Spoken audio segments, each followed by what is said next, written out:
So is this on? Everyone can hear me? All right, we're ready to roll. Okay. So here's 4 weird things about dates and times. Is this working? So there we go. 4 weird things about dates and times. Weird thing number 1. Have you ever noticed that the names of the last 4 months of the year are wrong? So September has a 7 in the name, but it's the 9th month. October has an 8 in the name, but it's the 10th month. Same with November, and same with December. So what's up with that, right? Turns out the reason, as I said on the internet, will surprise you. Weird thing number 2. So it's 2016 right now. And this is supposed to mean that it's been 2016 years since this happened, the Nativity. Now don't worry, this will not be a talk about Jesus. But cross-referencing the Gospels with various historical sources, the general consensus has been, and has been for a very long time, that this actually happened around 6 BC. So why is it 2016 right now and not 2022? Turns out that it's a love story. Oh, really? Weird thing number 3. Now, if you're on a computer that runs Unix or Mac OS or something like that, you can try this along. If you open up a terminal and type cal, C-A-L, it's a little utility that shows you the days of the month, which is kind of handy. Now, you can pipe in any month and year, and it will give you the days of that month and year. So, for example, Cal 7, 1867, shows you that Confederation was signed on a Monday, which is a great way to start the week, but I guess I didn't get the long weekend. So another one we can try is Cal 9, 1752. And this is a month with 3 weeks. This is not a bug, but it's because of a bug. It is not because of a software bug. It's a bug that took centuries to discover and centuries to fix. Weird thing number 4. At Christ Church College in Oxford, there's a bell that rings at 9 p.m. to tell everyone it's time to come home. But this bell actually doesn't ring at 9 p.m. It rings at 5 minutes and 2 seconds after 9 p.m. And it turns out there is a good reason for this, even if it is a little bit petty. So hi, I'm Andrew Burke. I'm an independent software developer from Halifax, Nova Scotia. I've spent more than 20 years building software, everything from HyperCard through Lotus Notes to Ruby on Rails and iOS. And I've especially been interested in how technology and culture sort of collide a lot of the time. And a while back, I came out with an iOS diary app called Remembery, which is a social media connected diary that helps you remember what you did every day. And since, of course, it's a diary, I spent a lot of time dealing with dates and times. And as any programmer knows, the more you deal with dates and times, it turns out to be one of those things that seems really simple. It turns out to be anything but simple. And so I started getting curious about where these things come from and how these things got to the way they are, especially after I started getting weird bug reports from people traveling from Japan to Los Angeles, which then took them into the past. And of course, I hadn't written my diary to imagine traveling backwards in time. But so I started getting curious where this happened, and I started looking things up in Wikipedia. And as you do, I fell into a Wikipedia black hole. Right? You're opening tabs and you're opening other tabs and you're following other links and opening other links, and you just keep getting deeper and deeper, and it's 3 in the morning and you don't even remember what 3 in the morning means anymore because you're reading about time zones and everything. So anyway, I even started reading printed books, actual books on paper, because I found this so fascinating. And not only was it just interesting in itself, but it kept reminding me of stuff in the world of software and technology and how they interrelate with culture. And it shouldn't be that weird because, of course, deep down, measuring time is about technology. But it's also about representing tricky, subtle technological concepts in a way that everyone in a culture can use, literally every day. So, I just introduced 4 weird things. And each of these has a little story that I'll tell. And from these, I'll also come out with about a dozen or so lessons that I've learned from this, you maybe can take out into the world of your own software projects and work with technology. So, weird thing number 1. Why are some month names wrong? So, here are the modern months, right? Now, these are all descended from Latin. And in Latin, as we talked about, the names of the last 4 months are wrong. Now, since this is the language of the ancient Romans, presumably the reason for this is somewhere in ancient Roman history. Now, there's an easy, simple answer, which is what I always thought it was, is, if you know that July is named after Julius Caesar, and August is named after Augustus Caesar, and you notice the bad months are right afterwards, maybe they just stuck those months in the middle of the year, shoved the other months back, there you go, easy. Piece of cake, simple and clear, but that would actually be wrong. It turns out before these months were renamed. They were called Quintilis and Sextilis. So it used to be even worse. Half of the months of the year had the wrong name. So how did it get to be like this in the first place? Well, it turns out we don't really know. As far back as we have historical records, all the way back in ancient Rome, this is what the months were. Now, the best we've been able to figure is the Roman historian Plutarch says that at the early days of Rome, back in the 8th century BC, they only counted 10 months. And there you can see, starting in March, the names make sense. Quintilis is 5, Sextilis is 6, September is 7, etc. But these months were still around 29, 30 days. So what did they do with the extra time? Well, they had it at the beginning of the year, and they just didn't bother naming it. So, the weather in Italy is a bit like January, or, the weather in Italy in January and February is a bit like March and April here, right? It's damp, it's cold, it's muddy, sometimes it even snows. And back then, Rome was basically just farmers and warriors. And if you're a farmer, there's no point doing any farming at that time of year. And if you're a warrior, you can't field an army because you all get stuck in the mud and everything. So they just basically hung out at home and waited for the real seasons to start in March once spring comes. So now, as Rome got more sophisticated, they get merchants, bankers, lawyers, interest rates. They ended up, meeting other cultures that did actually track, the full cycle of the year. They couldn't ignore those months anymore. So they added January and February to the year. And now, adding these at the beginning, they kept the other months where they were in the year because that way if your festival or birthday is in June, it stays in June. However, it had the downside of having these weird legacy names at the end. But it's a legacy, but it's been a legacy for 3,000 years now. So, lesson number 1. And names have two roles, right? To label something and to describe something. Now, they're both very important, but they're both very valuable, but they ideally both happen, but sometimes the meaning underneath can sometimes change. Think about this also with the way variables are named in software, same kind of idea. And as programmers, we name things a lot. We have variables, functions, classes, and last but not least, we name concepts to help users understand and use our software. We should always be aware that these concepts sometimes shift away from what they're actually about. Think of them in the classic as the floppy disk icon in Microsoft Office for saving. Not only does nobody use floppy disks anymore, but even back when they were used in the 90s especially, the floppy disks were encased in hard plastic. Anybody ever had to train newbies about computers back in the 90s? It was very confusing because they'd be like, the floppy disk, and they'd be like, this is not floppy. But even continuing on, terms that actually really kind of awkward, you just sort of take them as they go. So for example, with Git, you have pull requests, which is a weird, backwards kind of concept for what it really is, but we all take that. It makes sense, so we all take that. After a few days, we get used to it. So our UIs, our culture, and our language are full of this kind of stuff. Lesson 2.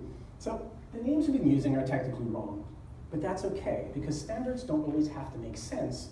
Sometimes simply being a standard turns out to be enough.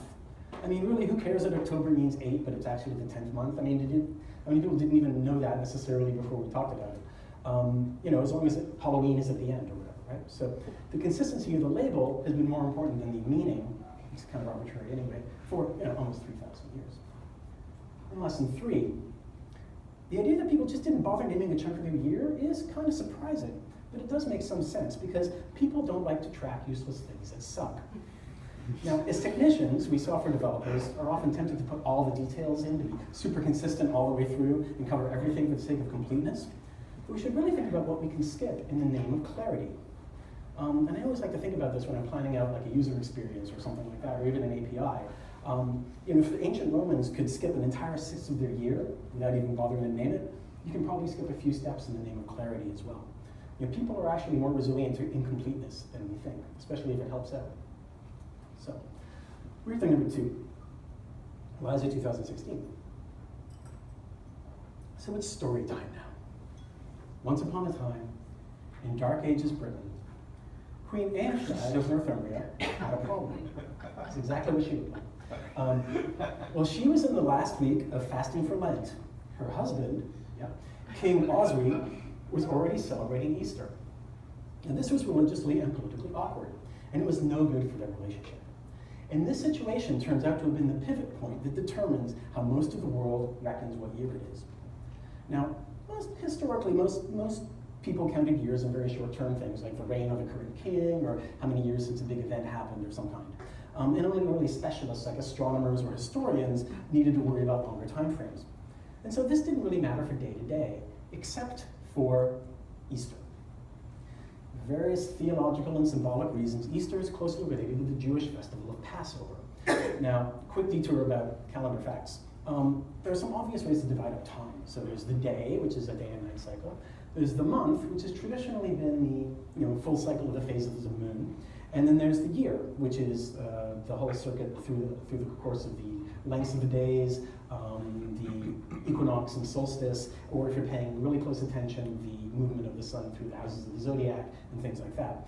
But the thing to note is that months don't fit cleanly into years. Lunar months don't fit cleanly into solar years. Now you can track lunar months exactly, or solar years exactly, but you can't track both and have them fit together neatly. So most cultures end up picking one and then kind of fudging the other. So the standard Western calendar that we generally use here is a solar calendar. A lot of other calendars, like the Chinese calendar, the Islamic calendar, and yes, the Jewish calendar, are lunar, so they focus on the moon cycles instead. Now, because of this mismatch, fixed dates that happen in a lunar calendar look like they move around in a solar calendar. So Ramadan's a different time in the Western calendar every year. Same thing with Chinese New Year, same thing with Passover. So there's a lot of arguing about when Easter should be, not necessarily on Passover, but around Passover. And eventually, after a whole lot of arguing that I don't want to go into, they come up with 3 simple rules to figure out when Easter is supposed to be. So Easter is the first Sunday, after the first full moon, after the spring equinox. Easy, right? Piece of cake, 3 simple rules. Well, the problem is this depends on knowing the solar cycles, solar calendar for the spring equinox, the lunar calendar and the phases of the moon for when it's the first full moon, and this arbitrary 7-day cycle of the days of the week.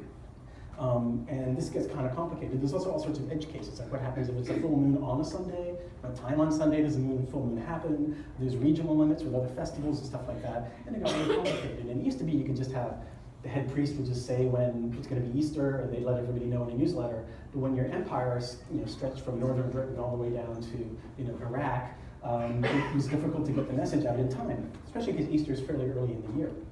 So eventually they worked out formulas to figure this out. And this is known as the computus, although there's a lot of them. And I like the name, the computus, right? It sounds like a computer, because deep down that's what it is. It's using an algorithm to come up with a solution. And there's one of the early computers.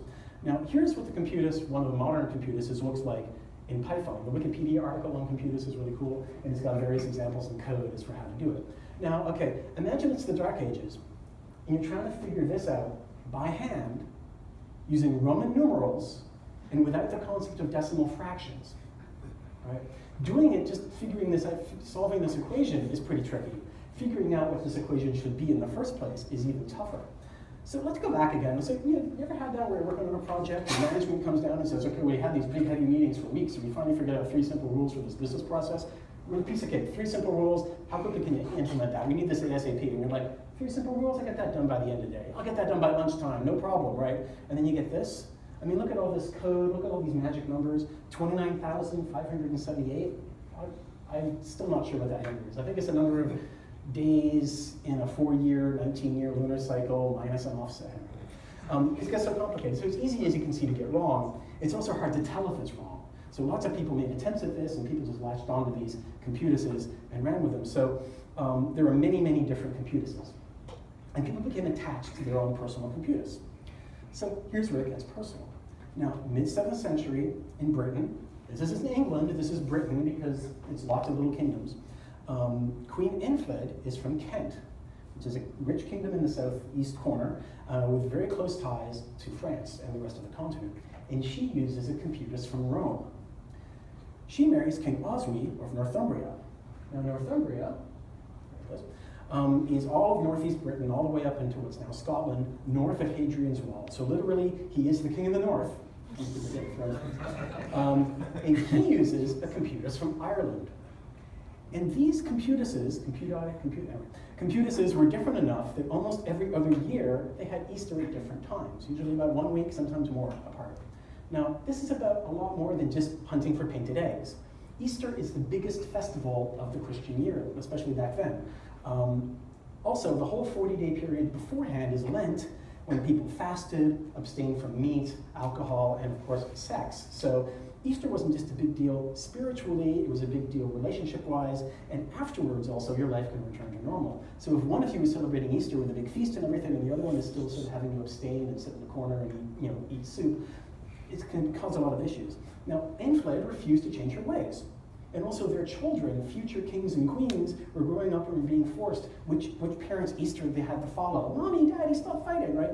And this is only a generation away from paganism. Their parents and grandparents worshipped Thor and Odin, so this wasn't really good PR for this expanding Christianity that they can't even figure out when their main holiday is supposed to be, their main festival is supposed to be.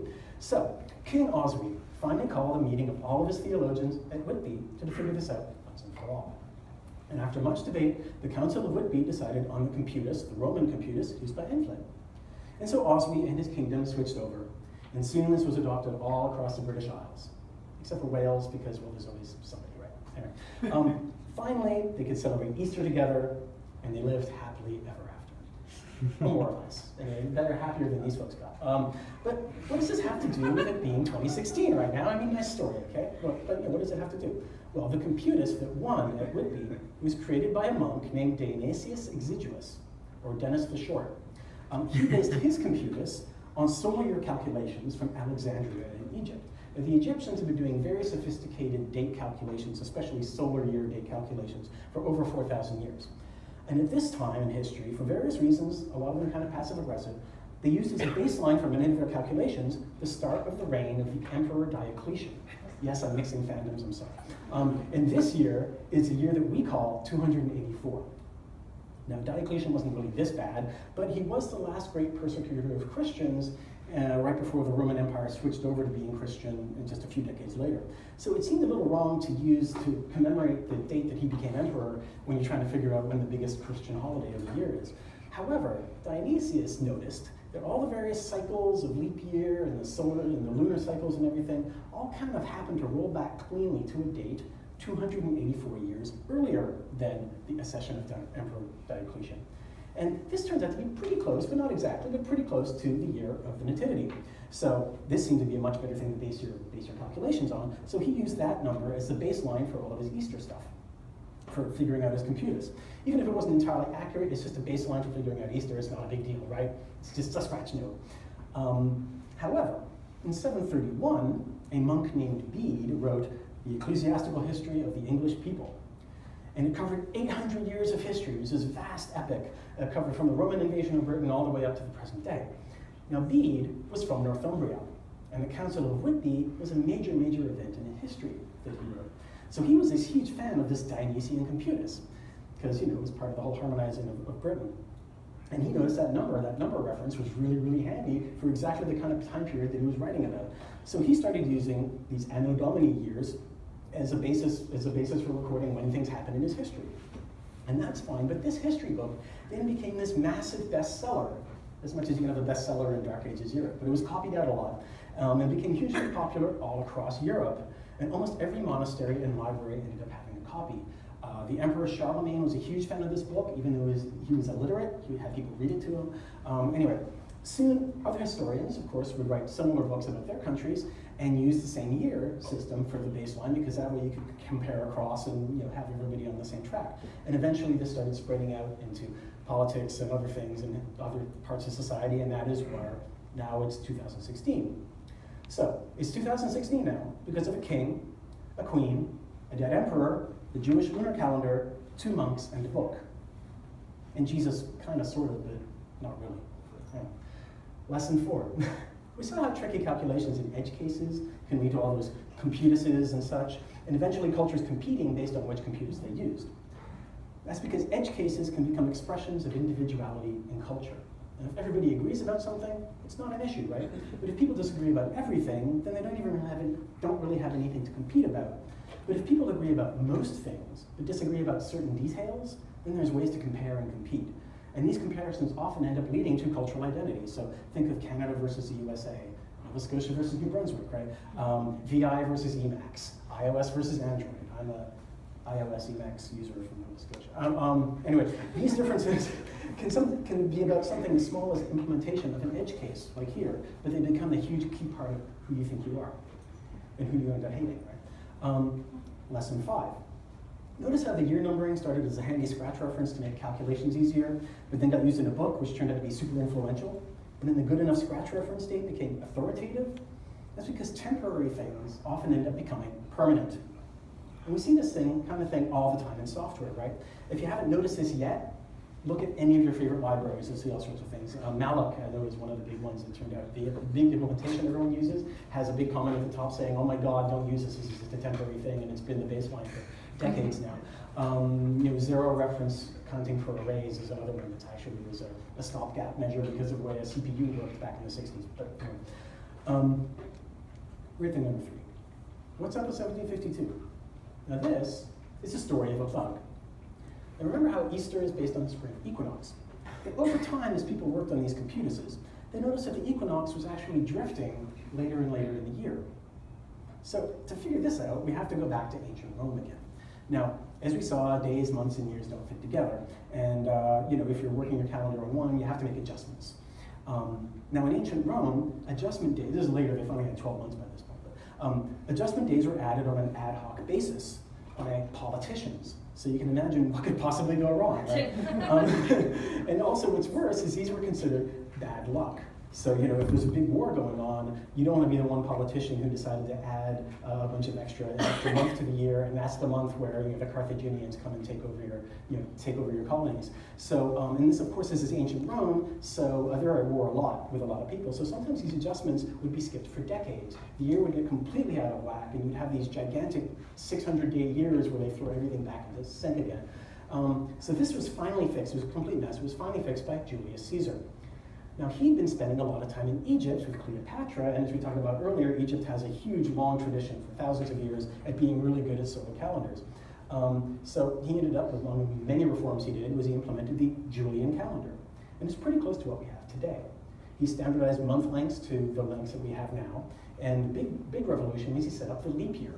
So every 4 years, you had an extra day at the end of February, and so the calendar self-adjusts, and you don't have to have politicians poking in and trying to change things or not changing things, as the case may be. It's a self-adjusting year. Great system, right? Now, side note, soon after the new calendar was implemented, Julius Caesar was assassinated. Not because of the calendar, but there was other stuff going on. Now, this led to a huge civil war. And in the confusion, people misunderstood his instructions for the first few decades. And so the first few decades, they counted leap year every 3 years rather than every 4 years. Yes, this is an off by 1 error from 50 BC.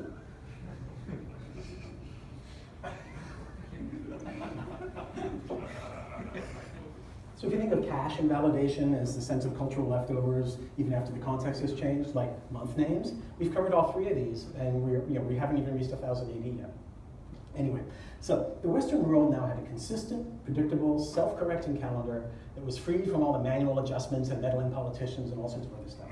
And this was so useful that it continued even after the empire collapsed and barbarians invaded and society fell into chaos and it was a complete mess, right? But we still had the calendar.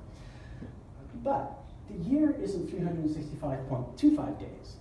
It's 365.2425 and change days.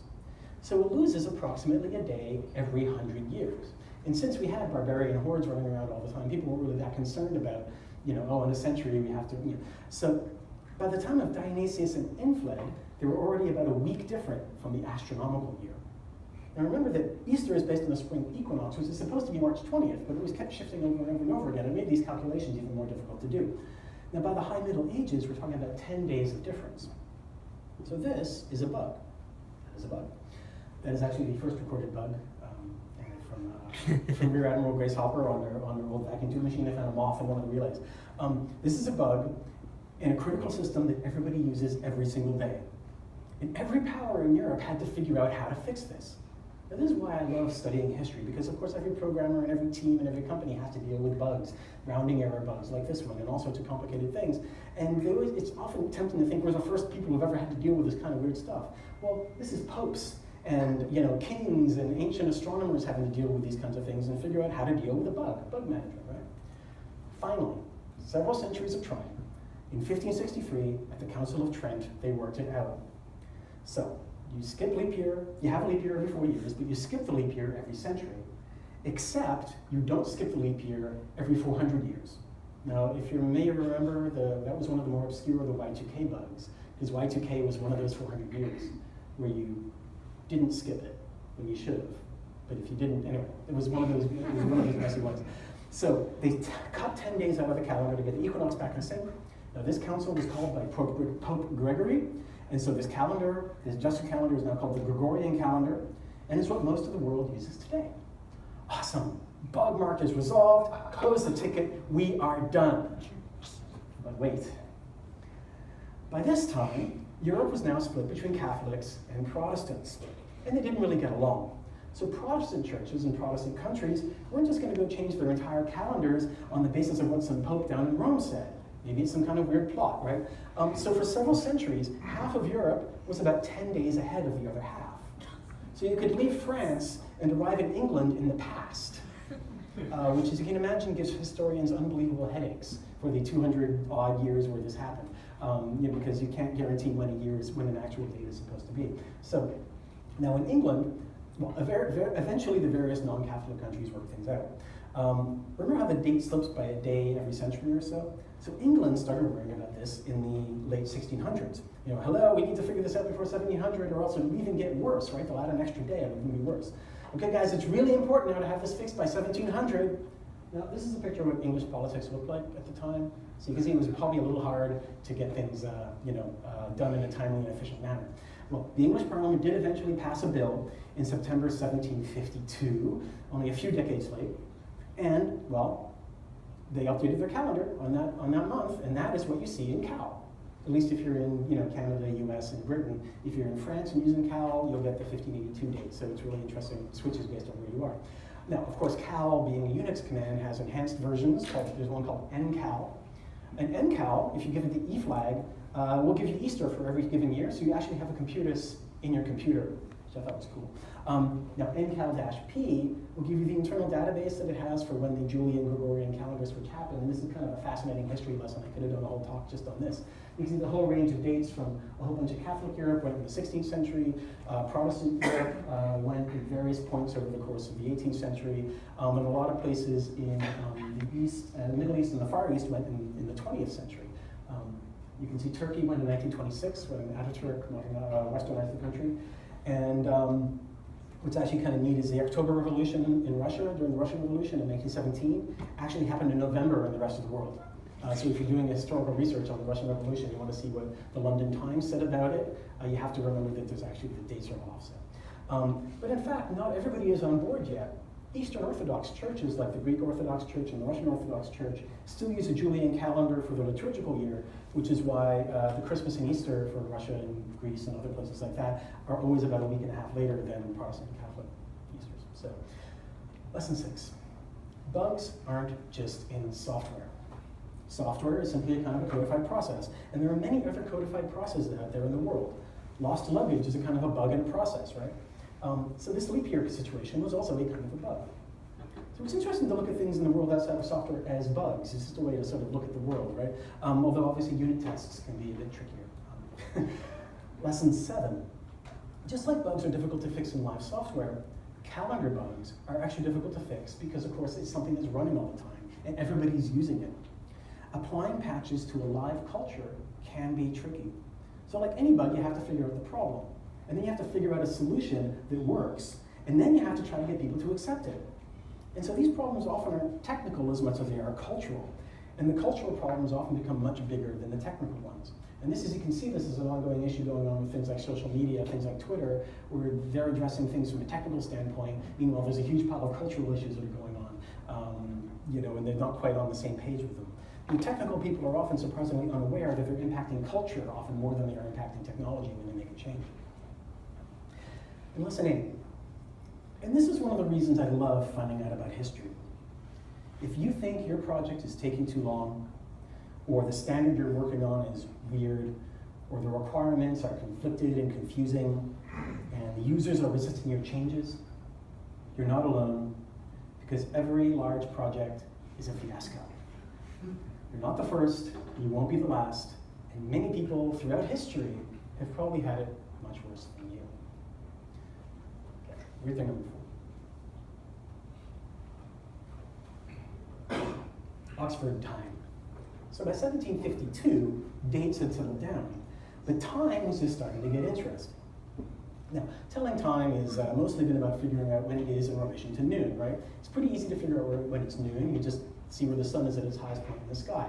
Now, you can use fancy instruments for this, or you can just use shadows or a sundial. The thing is, noon sort of moves around as you go east to west. So if it's noon here in Fredericton, it's 11:59 up near Mactapac, and it's 12:01 near Gagetown. If you pull back further, Halifax is about 12 minutes later than we are here, and Quebec City is about 18 minutes earlier. Now, this isn't that big a deal back when you only traveled by horse or by foot. A whole day's travel may make only about a minute or two of difference in your time, and day-to-day activities didn't require a lot of precision. Like giving it away here. But a few decades after that change in the 1700s we talked about, steam power started changing the world. We had trains traveling across whole countries and entire continents, moving at quite high speeds. And the train companies had to coordinate all of these trains to arrive and meet up in different places, all at the same, all properly in the right times. And of course, if every city has a different time, this becomes a gigantic headache. Soon after this, you had things like the telegraph coming out, where communication was instantaneous, and it became very difficult to figure out what's going on when every city had a different time. The difference of just a few minutes can become a big headache. Now, sailors have needed precise, standardized time for a long time to figure out navigation. So the Royal Observatory in Greenwich, east of London, established Greenwich Mean Time in 1675 to provide a baseline for them to work on.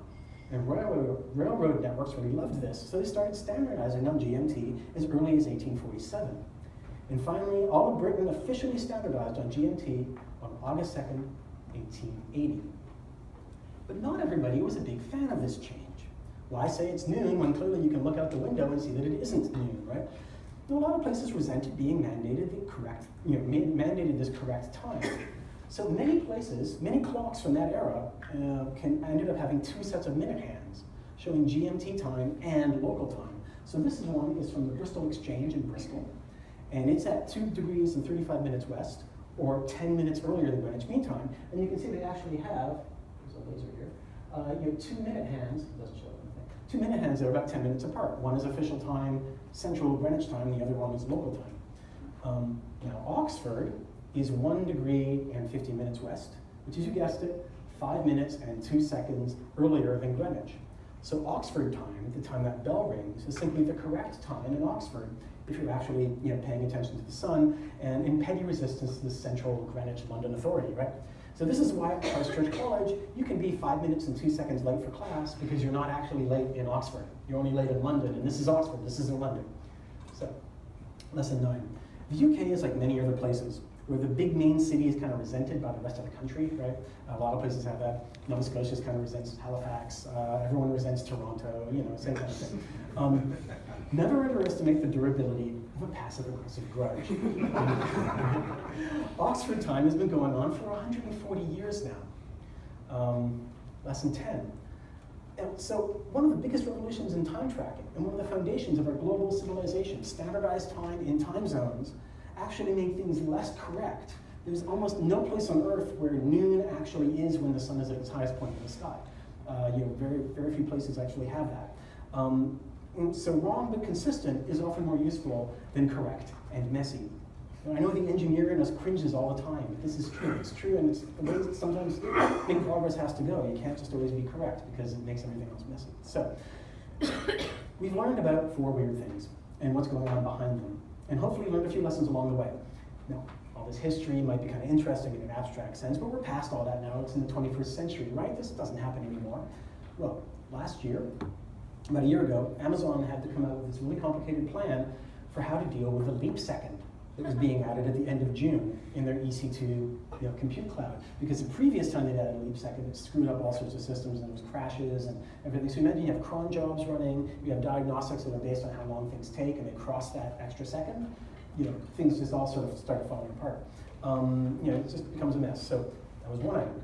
Second item, the GPS system, the satellites that travel around the Earth at high speed, and they're constantly figuring out where we go, have to actually account for time dilation effects in our calculations because of the effect of relativity. So in fact, time is completely elastic for these satellites, and they have to take that into account as they're figuring everything out. And third, Mars has a 23-hour day, so it's shorter than our day. And the staff who are manning or operating these Mars rovers actually adapted their internal clocks to try to be on a 23-hour day, so they can be awake during daylight on Mars, and it completely messed them up. We're just not built for that. So you can imagine, as time goes on and we start traveling further out of the solar system and moving more quickly, and we have lots more systems that depend on really precise timing, this is only going to get weirder and worse. So 2 final quick lessons in closing. Lesson 11. Our standards and the basic foundations that we base our lives on often come from surprisingly random coincidences and situations. And it doesn't mean that they're wrong or that they're not useful, but it helps to be aware of how arbitrary they can often be and how they can maybe change. And lesson 12, finally, and this is something I've seen the technology and software worlds wrestling with a lot lately, and it's been one of the big things that keeps coming up. So the cycles of the sun, the moon, and the earth are completely disconnected from humanity, right? We have no impact on the speed that the moon rotates around the earth and that the earth rotates around the sun, etc. We have no influence on these things at all. They're about as pure an example of abstract physics as possible, just totally disconnected. But as you've seen in this talk, our ways of relating to this pure physics have been full of cultural, political, even personal, relationship, and religious implications. So think about this the next time you hear someone talking about code is just pure logic. Why are you making everything so political? Right? Because no matter how abstract something may seem, it can become, and it often must become, personal, cultural, and political. It's just human nature. It's the way things happen. Pure logic, 1 + 1 = 2, sure, that may stand on its own. But as soon as somebody writes a line of code to express that, which has variable names based on the language they use, which has all sorts of cultural context based on where they come from, obviously 1 + 1 = 2 is a tiny part of what's usually a huge framework of all sorts of other decisions that go into a piece of software. And let alone having people using the software for whatever they use culturally, and the impacts that has on their everyday, especially these days, in the days of social media, and as more and more people are using things and taking things into part of their lives. You're using a mobile device when you're sitting in bed late at night. That's an impact on your life much bigger than simply sitting at a terminal in your office, right? Now, think about these things all become personal and political. It's unavoidable. And this kind of thing, the fact that it's not really as abstract as we think it is, applies to all sorts of more or less other pure topics. So think when people talk about, genetic destiny, or biology even, or let's get further crazy, language, gender, race, the economy, the free market. And remember the big ride that meritocracy, that term, has taken over the last 5 to 10 years. It used to be everyone going on about, I think it was Twitter had GitHub had meritocracy written on the floor of their offices at the entrance, and that's gone now because the whole point, people have really discovered that meritocracy doesn't quite mean what they thought it meant. So even if something has an abstract core, as soon as it interacts with people, it becomes cultural. So times and dates are all around us these days, on all our devices and on all our systems. And as you see in the ways that we measure and track them, have been influenced by centuries of weirdness. So the next time you hear someone arguing that some system is pure or perfect or beyond politics, or simply saying that, hey, it's as clear and logical as that clock on the wall, right? Just look at the time or the date on your device and think of how many coincidences, how many wrong things, how much politics, and how much just plain weirdness has gone into this thing that underpins the way that we understand and we manage the world. Thank you.